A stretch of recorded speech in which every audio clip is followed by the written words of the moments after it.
Hello everyone, in this video I'm going to talk about inequalities. For example 23, solve the B. We have 1 over x less than 2.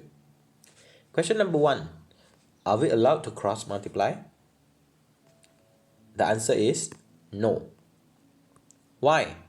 The reason is x is a variable and is not a fixed constant. So that is the reason why we cannot cross multiply for this situation. So what we have to do now? Step number 1, I'm going to transfer the value of 2 from the right to the left so that 0 on the right. So we will have 1 over x minus 2 less than 0. Step number 2, I'm going to equate the denominator. So we will have 1 minus 2x over x less than 0.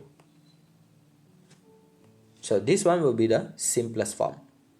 So now we have to identify. We want a negative sign.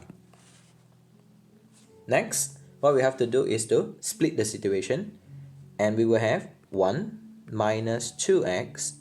We have to assume it is always positive. That's why we need to write greater than 0. Same as well for x, must be greater than 0. So what we have to do is always assume positive. And 1, 2x, so we will have 2x less than 1. Finally, x is less than 1 over 2. For this side, we will have x greater than 0. Now we are going to illustrate the situation in a real number line. So now locate the value where we have 0 on the left and 1 over 2 on the right. Based on the inequalities, we have x less than 1 over 2 where we have an empty circle less than 1 over 2. Next one we have x greater than 0, so another empty circle greater than 0. So since we already assume that it's a positive number line or always positive, so the empty space will be a negative sign. So finally, we have to multiply negative with the positive and we will have a negative sign. Followed by positive multiply with positive, we will have a positive sign. Next, we have positive multiply with negative and we will have negative sign. So based on the indicator, we want a negative part. So our answer will be negative and negative. So finally, our answer will be negative infinity until 0, where 0 is not included, union.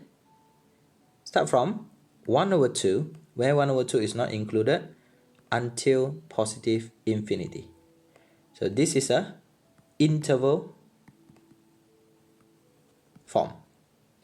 Next, we would like to express our answer in set notation for all value x such that x is less than 0 or x is greater than 1 over 2. So where we have a set notation. So here we are, and thanks for watching.